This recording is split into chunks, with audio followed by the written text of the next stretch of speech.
فکر پیاری ہے، لیکن سن لے رب نے تیری قربانی کو قبول کیا ہی نہیں ہے، قربانی قبول نہیں ہوئی۔ اللہ کے نبی میں تو کر چکا، کہا قبول نہیں ہوئی، قبول کروانی ہے تو محمد کے طریقے پہ قربانی کرنی ہوگی صلی اللہ علیہ وسلم۔ میرے نبی کا یہ کوئی طریقہ نہیں۔ بندہ مر گیا، بیٹا اس کا مدرسے پہ پہنچ جاتا ہے، گاڑی لگاتا ہے، کلف والا سوٹ پہن کے آتا ہے، مولوی صاحب کان میں ابو جی فوت ہو گئے، زندگی چنگا کام کیتا کوئی نہیں، ہن 5 قرآن چاہیے۔ وہ درویش کو اٹھاتا ہے، کھڑا ہو، پھیرا مار، اس کے بعد 2 پارے 4 پارے 5 پارے 10 پارے، وہ پھیرا مار کے 8-10 قرآن کٹھے کر کے کہنا مولوی صاحب لو جی 10 قرآن آپ کے لیے ہو گئے۔ میں کہا اچھا جی یہ 10,000 آپ کے لیے ہو گئے۔ اگر یہ کھاتا اللہ کے ہاں چلتا، امیر آدمی جیت جاتے، غریب مارا جاتا۔ امیر بندہ مرنے سے پہلے 5-6 مولویوں سے ٹھیکہ کر لیتا، بھئی زندگی میں تو بندے دے پترالا کام کیتا کوئی نہیں، میں ہن مرن لگا، 10 لاکھ تیرے اکاؤنٹ میں، 10 لاکھ تیرے اکاؤنٹ میں، 10 لاکھ تیرے اکاؤنٹ میں، سانس نہیں لینا، پڑی جاتے سوٹی جا،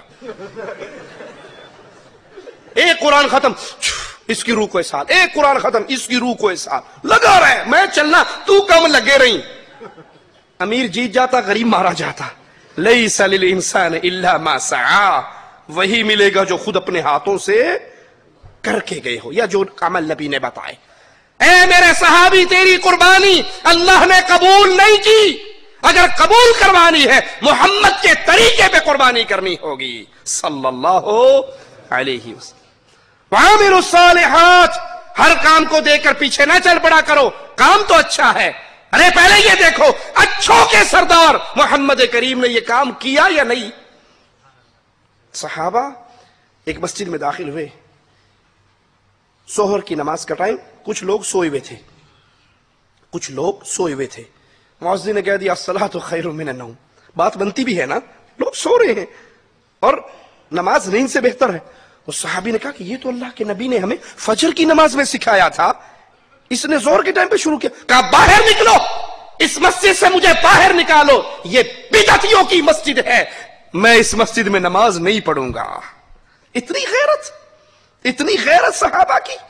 اور ہم مولانا الیاس قادری اپنی ایک سی ڈی میں فرماتے ہیں کہ جشن میلاد النبی صحابہ کرام نے نہیں منایا، مانتا ہوں کہ انہوں نے نہیں منایا، لیکن حرج کیا ہے؟ کیا مروجہ انداز پر جشن ولادت صحابہ، تابعین، تبع تابعین کے ادوار میں بھی منایا جاتا تھا؟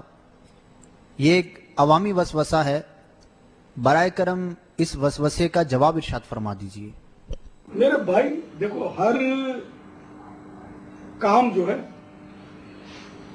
اس میں یہ دلیل نہیں لی جائے گی کہ صحابہ کرام علیہ رضوان نے وہ کام کیا یا نہیں کیا۔ دراصل اصول یہ کہ ہر وہ کام جائز ہے جس کا اللہ و رسول عز و جل و صلی اللہ تعالی علیہ وآلہ وسلم نے منع نہ فرمایا۔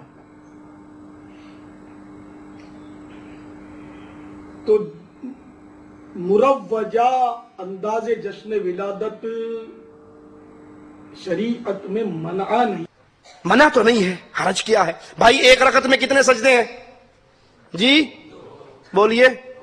تیسرا سجدہ شروع کر دوں تو تیسرے سجدے میں گانے تو نہیں گاؤں گا نا؟ تیسرے سجدے میں گانے گاؤں گا؟ میں گالیاں دوں گا؟ تیسرے سجدے میں کہوں گا سبحان ربی الاعلی، تو یہ تیسرا سجدہ مجھے کہاں لے جائے گا؟ جنت میں یا جہنم میں؟ کیوں بڑے اوکھے ہو تسی جہنم میں؟ کیا حرج ہے میں نے تیسرا سجدہ شروع کر لیا تو؟ آپ کہو گے حضرت اللہ کے نبی نے ایک رکعت میں 2 سکھائے۔ ہم کہیں گے حضرت اللہ کے نبی کی بیوییں فوت ہوئی، بیٹے فوت ہوئے، بیٹیاں فوت ہوئی، چچا فوت ہوئے، صحابہ فوت ہوئے، آپ نے کسی کے مرنے پر نہ اجتماعی دعا کروائی کلام بخشو؟ ابھی بیٹھتے ہیں کلام بخشو جی، سورہ حضرت کلام بخشو، ابھی وہ کلام کے لیے ہاتھ نیچے تو ایک ہو رہا تھا کلام بخشو جی اللہم صلی اللہ علیہ وسلم، وہ آتا پھر نیچے کلام بخشو جی، اب اس نے ہاتھ میں سگریٹ پکڑی ہوئی کلام بخشو جی، ایک نے ہوکا پکڑا ہوا ہے کلام بخشو جی۔ بھائی یہ کیا بیماری ہے کلام بخشو؟ نبی نے کی، صحابہ نے کی، عمل ہوا، حدیث میں ہے عاملوا الصالحات، عمل صالح کیجئے. عمل صالح وہ ہے جو اللہ کی رضا کے لیے ہو، محمد کی سنت کے مطابق ہو. اگر وہ محمد کریم صلی اللہ علیہ وسلم کی سنت کے مطابق نہیں ہے، وہ کرنے والا امام ہو، پیر ہو، شیخ ہو، مرشد ہو، حضرت ہو، بڑے سے بڑا ولی ہو، رب محمد کی قسم اس کا عمل برباد ہے، کیونکہ اس پہ مہر محمد نہیں ہے. الا الذین آمنوا وعملوا الصالحات. چلو ایمان بھی ہو گیا، عمل صالح بھی ہو گیا، پھر گھر جا کے سو جاؤ. معاملہ ختم ہو گیا نا؟ نہیں، نجات پانے والوں کا معاملہ ختم نہیں ہوا. تیسرا کام باقی ہے. کیا؟ وَتَوَاصَوْا بِالْحَقِّ. جو دین آپ کو سمجھ آ گیا، جو ایمان آپ کو سمجھ آ گیا، جو قرآن کی دعوت آپ کے دل میں اتر گئی، اب سمجھنے کے بعد نیندیں ختم ہو گئی، غفلت کی چادر اتر گئی. اب اس پیغام کو لے کے عام کیجئے، لوگوں تک پہنچائیے. لا الہ الا اللہ کی دعوت، محمد کریم کی رسالت کی دعوت کو عام کیجئے. اس پیغام کو گھر گھر پہنچائیے. جس کو جانتے ہو اس کو بھی بتاؤ، جس کو نہیں جانتے اس کو بھی بتاؤ. یہ آپ کی ذمہ داری ہے. آپ امت محمد کریم ہیں صلی اللہ علیہ وسلم. وَتَوَاصَوْا بِالْحَقِّ. اس حق کو، اس توحید کو، اس لا الہ الا اللہ کے آوازے کو، اس اطیعوا الرسول کے آوازے کو عام کرو. ہر کسی کو، اپنے اور غیر کو یہ پیغام دو. مثال دے کے سمجھا دوں آپ کو. انڈیا پاکستان میں موٹر سائیکل زیادہ ہوتے ہیں نا، لوگوں کے پاس کاریں کم ہوتی ہیں. تو صبح صبح آپ نے دیکھا ہوگا اکثر موٹر سائیکل والے دہی لینے کے لیے، چنے لینے کے لیے، ناشتے کے لیے جب باہر نکلتے ہیں تو جب رات کو موٹر سائیکل کھڑی کی جاتی ہے تو اس کی لائٹ آن رہ جاتی ہے نا، اندھیرا جو ہوتا ہے. تو صبح جب بے دھیانی میں نکلتے ہیں تو لائٹ ویسے روشن ہوتی ہے، لیکن چونکہ سورج نکل آیا ہوتا ہے کسی کو پتہ نہیں لگتا کہ میرے موٹر سائیکل کی لائٹ آن ہے. سمجھ آ گئی مثال؟ اب یہ روڈ پہ آ رہا ہے، آپ کی خالہ، پھوپھی، ماموں کا بیٹا نہیں ہے، آپ کے محلے کا بھی نہیں ہے، پڑوسی بھی نہیں ہے، جان پہچان بھی نہیں ہے. لیکن جو ہی آپ کو پتہ لگتا ہے، آپ پیدل جا رہے ہو کہ اس کی موٹر سائیکل کی لائٹ جل رہی، اس کو یوں اشارہ کرتے ہو یا نہیں کرتے؟ میں غلط تو نہیں کہہ رہا؟ یوں اشارہ کرتے ہو. کیوں؟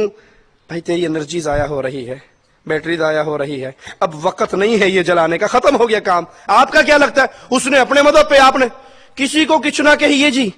اپنے مذہب کو نہ چھوڑو، غیر کے مذہب کو نہ چھیڑو. جڑا جتھے لگا ٹھیک لگا ہے. 2 + 2 4 ٹھیک ہے، 2 + 2 6 ٹھیک ہے، 2 + 2 8 بالکل ٹھیک ہے. ایسے استاد کی چھٹی ہو جائے گی. ہر چیز ٹھیک ہے. ارے بھائی جو جہاں لگا ہے ٹھیک لگا ہے. آپ کے گھر میں جب چوری ہوتی ہے پولیس میں کیوں جاتے ہو FIR کٹوانے؟ انہوں نے روٹی نہیں کھانی، چور نے روٹی نہیں کھانی، اس نے بھی تو کھانی ہے نا. چوری ہونے پر FIR کیوں کٹواتے ہو؟ کیونکہ آپ کا دل کہتا ہے اس نے جو کام کیا ہے وہ غلط کیا ہے. آپ کے حق پر کوئی ڈاکہ غلط ڈالے، آپ کو احساس ہوتا ہے. اسلام کے ساتھ جو مرضی ہو جائے کوئی احساس نہیں. وَتَوَاصَوْا بِالْحَقِّ. اس حق کی دعوت کو لے کر کھڑے ہو، اس دعوت کو عام کریں، اس پیغام کو عام کریں، اس کو لوگوں تک پہنچائیں. اگر آپ کے مکان کی 5 انچ جگہ پہ پڑوسی دیوار گرنے کے بعد ادھر بنا لے تو فوراً پٹواری کو لے آتے ہو، یہاں انچی ٹیپ سے سائز لو، اس نے 5 انچ میرا قبضہ کیا، آدھا فٹ میری لی ہے، یہ زمین میری تھی جو اس نے لے لی ہے. اتنی غیرت زمین کی، اچھی بات ہے، بری بات نہیں. اتنی غیرت مکان کی، اچھی بات ہے، بری بات نہیں. کیا قرآن کی اتنی غیرت بھی نہیں ہے؟ کیا اسلام کا اتنا بھی حق نہیں ہے؟ جو چاہے اسلام کی صورت کو مسخ کر دے، جو چاہے توحید کے اوپر شرک کے بادل چڑھا دے، سنت کے اوپر بدعات کے لیبل کو لگا دے، مجھے کچھ بھی نہ ہو. اس نے اپنے قبر میں جانا، میں نے اپنی قبر میں جانا. جب آپ کی گاڑی میں کوئی گاڑی مارتا ہے، ایکسیڈنٹ ہوتا ہے، پولیس کو بلاتے ہو یا نہیں بلاتے؟ اس سے جرمانہ لیتے ہو. تو جو جہاں لگا ٹھیک لگا، اس نے مار بھی تو ٹھیک کیا، کیا تکلیف ہے؟ دنیا میں یہ مثالیں نظر نہیں آتی. یہ مثالیں نظر آتی ہیں تو صرف شریعت کے مسئلے پہ نظر آتی.